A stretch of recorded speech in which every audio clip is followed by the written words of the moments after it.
Who was Ham? What really happened in Noah's tent? And what could lead a righteous and upright man like Noah to curse his own grandson? In today's episode of TC Biblical Stories, we'll explore one of the most enigmatic and disturbing moments in Scripture.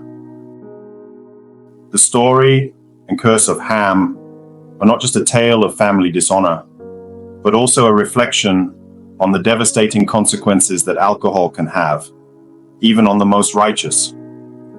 As we follow the chronological order of the Bible, we will delve into the culture and customs of the time to understand what was really at stake.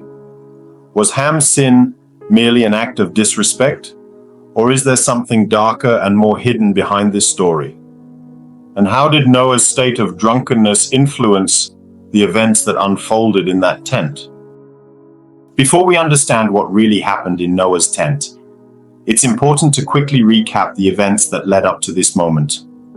After the flood, which was a divine judgment on the evil that had spread across the earth, Noah and his family were the only ones spared by God. They emerged from the ark into a completely renewed world, and it was at that moment that God established a covenant with Noah and his sons, promising never again to destroy the earth with a flood. This covenant, symbolized by the rainbow, is a milestone in biblical history and is a topic we explored in detail in another video, which you can find linked in the description of this episode. If you're enjoying the content so far, don't forget to subscribe to the channel and activate the notification bell so you don't miss our next episodes, where we explore biblical stories in chronological order. After the flood, Noah and his family began to rebuild their lives. Noah, being a hardworking and righteous man, decided to become a farmer, planting vineyards to sustain his family and continue the cycle of life in the new land. Noah's choice to plant vineyards was no accident. The vine was a valuable plant in ancient times, known for its many uses. Planting vineyards was part of the agricultural tradition of the time, and it was a natural choice for a farmer who wanted to establish a solid foundation for his family in a new land. The vine, with its ability to produce for many years, represented a lasting source of sustenance and a source of joy and communion, reinforcing family bonds and the continuity of life after the great destruction of the flood. However, this choice had an unexpected outcome. Noah, after drinking the wine produced from his vineyard, became drunk, setting off a series of events that would result in Ham's curse. Now, the question arises, did Noah know that the wine would intoxicate him, or was it an accident? It's hard to say for sure. Some scholars believe that Noah, being an experienced farmer, may have known the effects of wine, but perhaps he did not expect the fermentation to have produced such a strong result.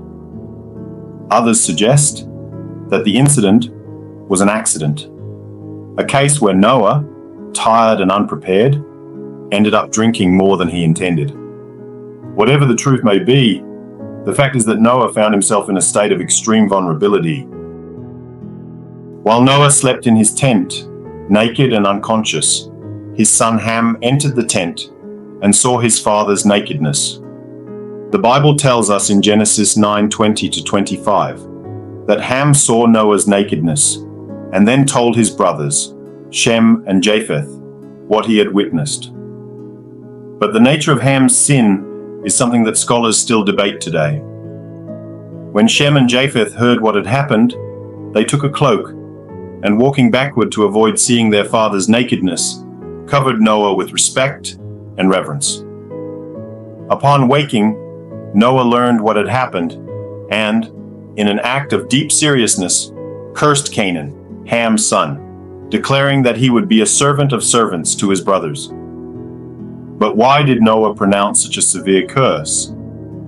And why was the curse directed at his grandson and not directly at Ham? These are mysteries that raise many questions about the deeper meaning of this story. Now let's explore the different theories that attempt to explain what really happened in that tent. Theory of illicit sexual act. The most controversial theory suggests that Ham's sin was much more serious than simply seeing his father's nakedness. This interpretation was popularized in the 20th century by scholars like Harold Bloom, who argued that the biblical text might be using euphemistic language to describe an illicit sexual act. Bloom, in his literary analysis of the Bible, proposed that seeing the nakedness of Noah could be coded language for an act of incest or abuse. He and other modern scholars, like Thomas Romer, suggest that terms like seeing the nakedness are expressions for sexual relations in other biblical contexts, such as in Leviticus 18, where the phrase is clearly used to describe forbidden sexual relations. This theory is based on textual analysis and comparison with other biblical passages, thus explaining the severity of the curse that followed. The idea that Ham committed an illicit sexual act against Noah adds an even darker dimension to the narrative and justifies the harshness of Noah's curse. It's important to remember that this is a modern theory, and we find no mention of this interpretation in older records. However, this theory also faces significant criticism. Many scholars point out that the biblical story in Genesis 9 does not provide direct evidence of a sexual act, and the interpretation of seeing the nakedness as a euphemism for incest or abuse is considered by some to be an extrapolation. Additionally, critics argue that this interpretation may be projecting modern concerns onto the ancient text, which may not accurately reflect the intentions of the biblical authors. Theory of Noah's castration. An even more radical and lesser-known theory suggests that Ham castrated Noah while he was unconscious. This interpretation was initially proposed by some biblical scholars in the 20th century, who suggested that the absence of additional descendants of Noah after the flood might be an indication that he was physically incapacitated from having more children. Scholars who explore this theory focus on symbolic and non-traditional readings of the biblical text. They argue that castration would have been an act of extreme violence and dishonor, which would justify the severity of Noah's curse on Canaan. However, this theory also faces significant criticism. Many scholars argue that the interpretation lacks direct textual evidence, and that the Bible, being a meticulously detailed document in many aspects, would likely have mentioned such an extreme act if it had occurred. Additionally, critics point out that the absence of additional descendants of Noah could be explained in less drastic ways, such as Noah's advanced age or simply the lack of need to mention other children in the biblical story. Theory of usurpation of authority. A third interpretation proposes that Ham, upon seeing his father's vulnerability, attempted to usurp his authority. This theory suggests that Ham may have had intentions of taking over the leadership of the family by exposing Noah's weakness. In the context of ancient patriarchal society, the father's authority was unquestionable, and any attempt to challenge or subvert it was considered a serious offense. The curse on Canaan, Ham's son, would then have been a way to ensure that this usurpation would never come to pass. Theory of disrespect and dishonor. The most widely accepted theory is that of disrespect and dishonor, and it is considered the interpretation closest to reality due to the cultural context of the time. In ancient Middle Eastern culture, especially in Hebrew patriarchal society, honor and respect within the family were fundamental values. Seeing a father's nakedness was a grave violation of these cultural norms, something that may seem less significant today, but was extremely serious at the time. In that society, nudity was not just a matter of privacy, but also of dignity and honor. The exposure of a person's nakedness, especially that of a paternal figure, was seen as an act of deep humiliation and dishonor. The patriarch was the central figure of the family, and his authority and honor were unquestionable. Any action that compromised this honor was considered a serious offense, with repercussions not only for the individual, but for their entire lineage.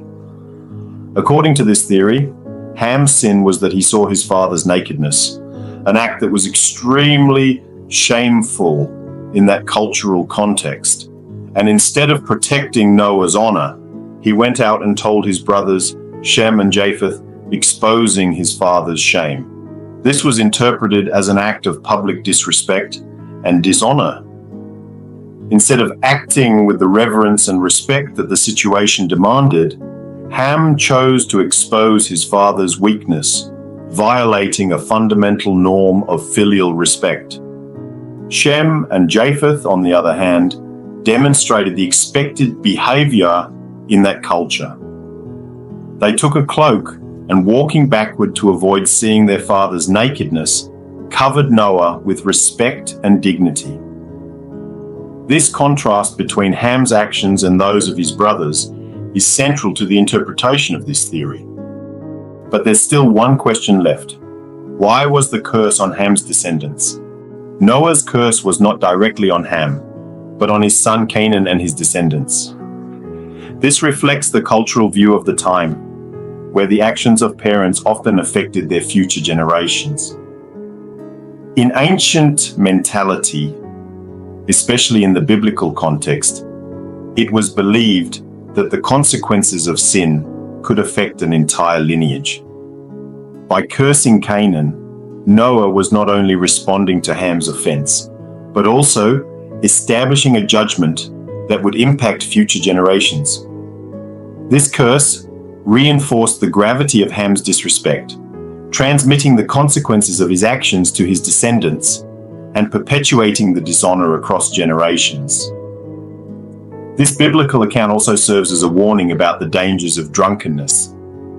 Noah, a righteous and upright man, found himself in a vulnerable position because of alcohol. Drunkenness can lead to a loss of control, exposure to dishonorable situations, and can trigger events with serious and lasting consequences, as we saw in the case of Ham and Noah. To this day, alcohol abuse remains a source of risk and potential tragedies, both on a personal and family level. If you think this topic is important and want to see more content like this, don't forget to like the video and subscribe to the channel. Your support is crucial for us to continue bringing more biblical reflections like this. In the next episode of TC Biblical Stories, we will explore the descendants of Noah's sons, Shem, Ham, and Japheth. Where did their descendants go? Where are they today? And the big question, is Ham really the father of black peoples according to the Bible? We will investigate the lineages, the nations that emerged from Noah's sons, and how these stories still resonate today. Don't miss this intriguing analysis. Let us know in the comments which theory you think is most likely. Was it an act of disrespect, an attempt to usurp, or something even darker? We're curious to hear your opinion.